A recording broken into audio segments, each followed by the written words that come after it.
जी ma'am. Mister Niranjan, मैं अभी रीता से ही मिलकर आ रही हूँ। आज एक बात तो समझ में आ गई कि वो आज भी आपके लिए कंसर्न है। उसके दिल में आज भी आपके लिए फीलिंग्स हैं। मैंने आपको बस ये पूछने के लिए कॉल किया था कि लगता है अब वक्त आ गया है कि हम रीता को सब बता दें कि उस दिन आप रीता को सारा सच बताने ही वाले थे। नहीं मैम, प्लीज ऐसा मत करिएगा। वो आप पे भरोसा करना बंद कर देगी। मैं रीता को बहुत अच्छे से जानता हूँ मैम। आप ही की तरह पहले वो गायत्री भाभी को अपनी दोस्त, अपनी बहन सब कुछ मानती थी, लेकिन अब जैसे उसने गायत्री भाभी पे भरोसा करना बंद कर दिया है, वो वैसे ही आप पे भी भरोसा करना बंद कर देगी। इसलिए प्लीज मैम, प्लीज उसे कुछ मत कहिएगा। मिस्टर मेहता, आप इतना घबराते क्यों हैं? इसे पॉसिबिलिटीज है कि शायद उसे सब सच बताने के बाद रीता के दिल में आपके लिए नफरत कम हो जाएगी। तो आप उसकी नफरत कम क्यों नहीं करना चाहते? मैम, मैं आज जिस तरह से तड़प रहा हूँ ना, बच्चों से, फैमिली से, रीता से मिलने के लिए, यकीन मानिए मैम, मुझसे ज्यादा और कोई नहीं होगा जो ये चाहता होगा कि रीता के दिल में मेरे लिए नफरत कम हो जाए। मगर मैं रीता को बहुत अच्छे से जानता हूँ मैम। माना कि आप उसकी काउंसलर हैं, मगर 8 साल मैं उसके साथ बिता चुका हूँ। मेरा यकीन मानिए मैम, मैं रीता के नेचर से बहुत अच्छी तरह से वाकिफ हूँ और मैं जानता हूँ मैम कि वो इस वक्त बहुत ज्यादा सेंसिटिव है। उससे अगर आपके थ्रू ये बात पता चलेगी तो उसका ध्यान आपकी बात की तरफ कम, मगर इस फैक्ट पे ज्यादा रहेगा कि हमारी मिलने वाली बात आपने उससे छुपाई और वो आपसे नाराज होकर आपसे बात करना बंद कर देगी। इस वक्त एक आप और एक माँ ही तो है जो उसका सपोर्ट सिस्टम है। मैं उससे ये सपोर्ट सिस्टम नहीं छीनना चाहता, इसलिए प्लीज मैम, प्लीज उससे कुछ मत कहिएगा। ठीक है Mister Mehta, as you wish. And I must tell you one thing, Rita के लिए इतना कंसिडरेटली सोच के आप सच में अपनी गलती का प्रायश्चित कर रहे हैं। God bless you.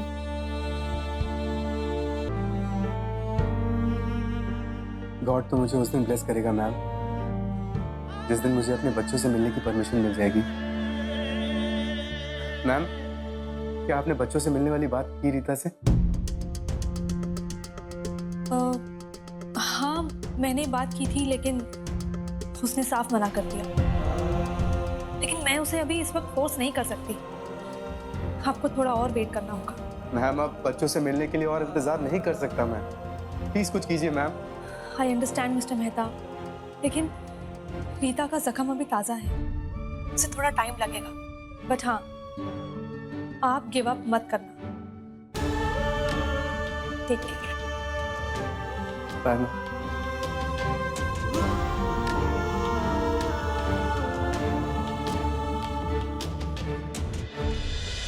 What? तूने सैम को फिर से धक्का दिया?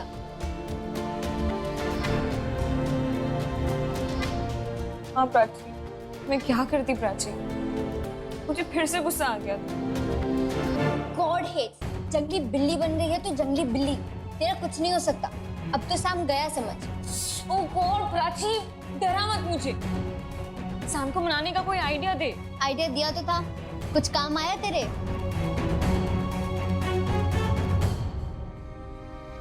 मैं क्या करती प्राची, गई थी उसे मनाने, उसे और अपसेट करके आ गई।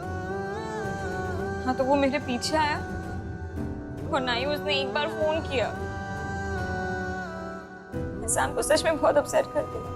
अपसेट? हेट, तूने जो जंगली बिल्ली वाली हरकत की है ना, आई वोंट बी शॉक्ड अगर वो वायलेंस के चार्ज पे तेरी पुलिस कंप्लेन कर दे। What? Police complaint? Of course. तूने कल सैम को धक्का दिया, उसे नाखून से नोचा और आज उसी के घर में घुस के उसी के टेरेस पे जाके उसे धक्का दे के आ गई।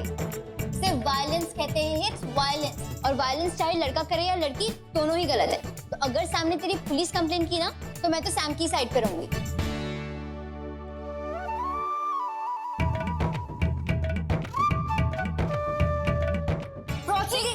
कैसी जंगली बिल्ली बन रही है तू?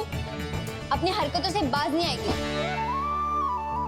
ऑब्वियसली तुझे गुस्सा कंट्रोल करना तो आता नहीं है, तो अब यहीं पे अकेली बैठी रह। सैम तो आने से रहा।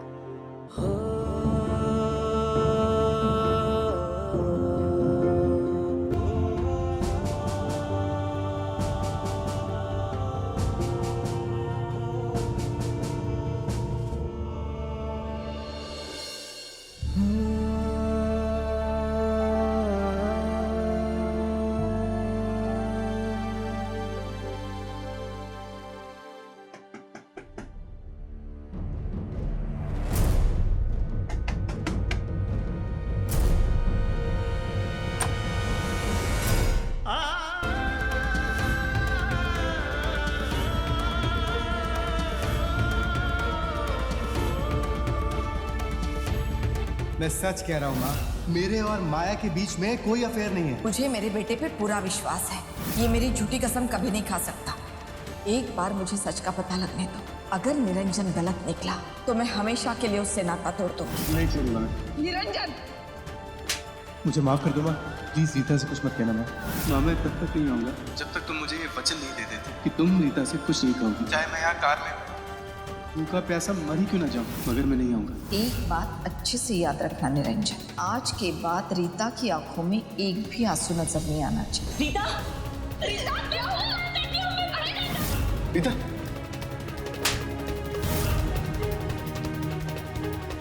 आज के बाद इस दहलीज के अंदर एक कदम भी रखा ना तो मेरा मरा हुआ मुंह देखेगा तू। देख निरंजन, अगर तू मुझे इसी तरह तंग करता रहा ना तो मुझे मजबूरन तेरा फोन ब्लॉक करना पड़ेगा।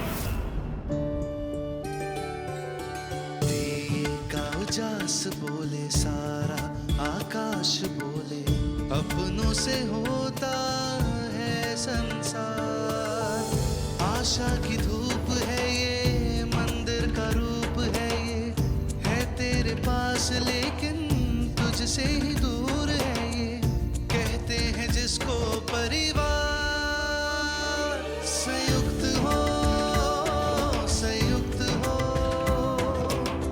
संयुक्त हो परिवार। एक पल अंधेरा तो दूजा पल सवेरा है, रिश्तों की डोर थामे पंछियों का डेरा है। जो हम साथ हैं तो हर एक पल यही गाएगा, शाखों पे मौसम का बसेरा भी मुस्काएगा। संयुक्त हो, संयुक्त हो, संयुक्त हो परिवार।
निरंजन, मेरी ममता ने मुझे यहाँ आने पे मजबूर किया है।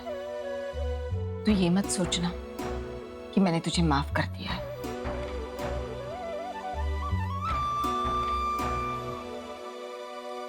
नहीं सोचूंगा माँ, क्योंकि मैं तुझे बहुत अच्छे से जानता हूँ।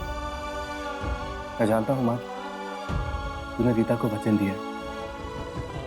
और मैं भी तेरे इस वचन को तोड़वाना नहीं चाहता माँ। मगर माँ, अब जब तू यहाँ पे आई है तो एक बात बता दीजिए मुझे।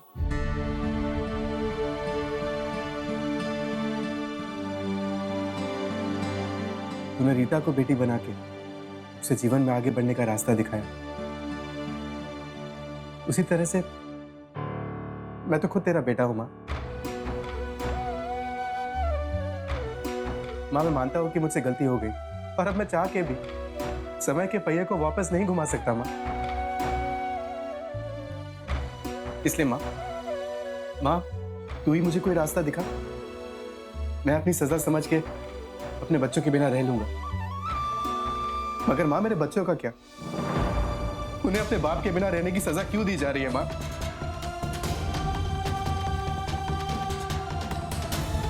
उन्हें अपने बाप के बिना रहने के लिए मजबूर क्यों किया जा रहा है माँ?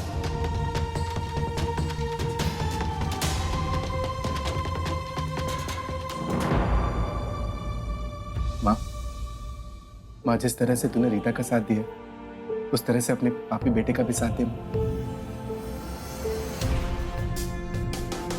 मुझे माफ मत कर माँ, मगर मुझे कोई रास्ता तो दिखा।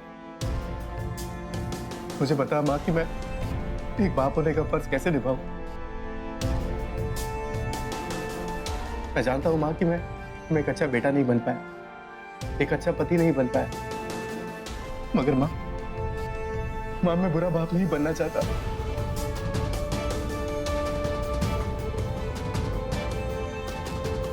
प्लीज मेरी मदद कर माँ, मुझे रास्ता दिखा माँ, प्लीज।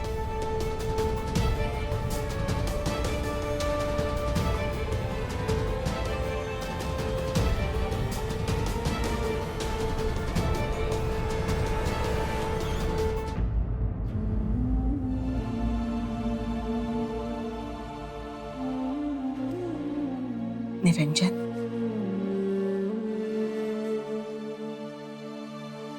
मैंने रीता को तो सिर्फ जीवन से उम्मीद ना हारते हुए जीवन में आगे बढ़ने की सलाह दी थी। उसी तरह मैं तुझे भी कहूंगी कि जीवन में उम्मीद ना हार। अगर सच्चे दिल से तू अच्छा बाप बनने का फर्ज निभाना चाहता है ना निरंजन, तो हर हालत में वो फर्ज निभा। दुनिया की कोई भी बंदिश, कोई भी दीवार तुझे अपना फर्ज अदा करने से रोक नहीं सकती। अगर तू सही में ये समझता है कि तेरे बच्चों को तेरी जरूरत है, तो फिर इस बंद कमरे में पड़े रहने से अच्छा है कि तू उठ और कुछ काम कर, संभाल अपने आप को, ताकि वक्त पड़ने पर तू अपने बच्चों को संभाल सके। माता पिता चाहे अपने बच्चों से दूर रहे या पास, वो हमेशा अपने बच्चों की सुरक्षा और खुशियों के लिए मनोकामना करते हैं। अगर तू एक अच्छा पिता है ना निरंजन, तो तू भी हर हाल में अपने बच्चों की खुशियों के लिए और सुरक्षा के लिए कोशिश करेगा निरंजन।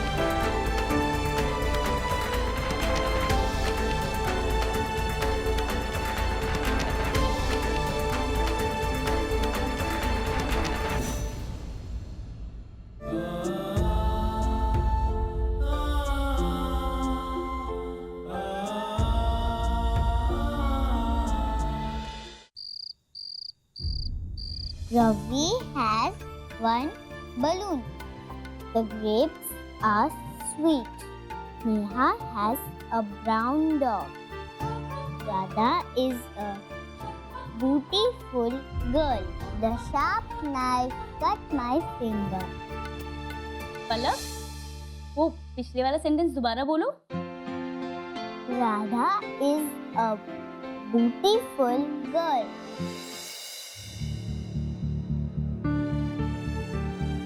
पलक, ठीक से पढ़ो, सही से रीड करो बेटा। ब्यूटीफुल नहीं ब्यूटीफुल होता है। Radha is a beautiful girl, बोलो। नहीं मम्मा, ब्यूटीफुल होता है। हाँ मम्मा, जैसे वो गाने में लड़की ब्यूटीफुल कर गई चल, लड़की ब्यूटीफुल कर गई चल। बेटा मम्मा बोल रही है ना, ब्यूटीफुल नहीं होता ब्यूटीफुल होता है, जल्दी से बोलो। लेकिन ताइमा ने हमें ब्यूटीफुल सिखाया है। ताइमा ने? हाँ मम्मा। तो कैसे बोलते हैं? वो उदय एक गाना सुनता है ना, उस गाने में ये शब्द है। लड़की ब्यूटीफुल कर गई चल।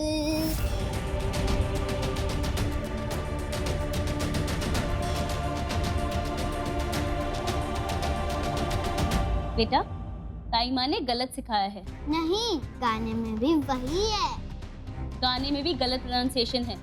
जो मैं सिखा रही हूँ आप लोग वो याद रखो, और कल से ताई माँ के पास बिल्कुल नहीं जाओगे आप लोग। लेकिन मुझे ताई माँ अच्छी लगती है। हाँ मम्मा, मुझे भी ताई माँ अच्छी लगती है।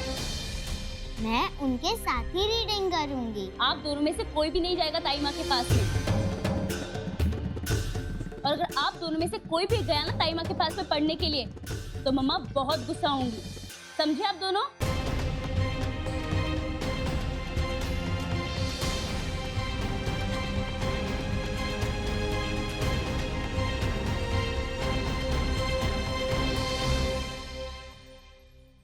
देखो बेटा, मम्मा जानती है, मम्मा जब घर से चली जाती हैं तो आप दोनों बहुत अकेले पड़ जाते हो, लेकिन मैं उसका बंदोबस्त जल्द से जल्द कर दूंगी। मैं आप दोनों के लिए फुल टाइम नैनी रख दूंगी, तो आप दोनों को संभालेंगी, आप दोनों की पढ़ाई लिखाई देखेंगी। ओके? चलो बेटा, अब आप दोनों पढ़ो।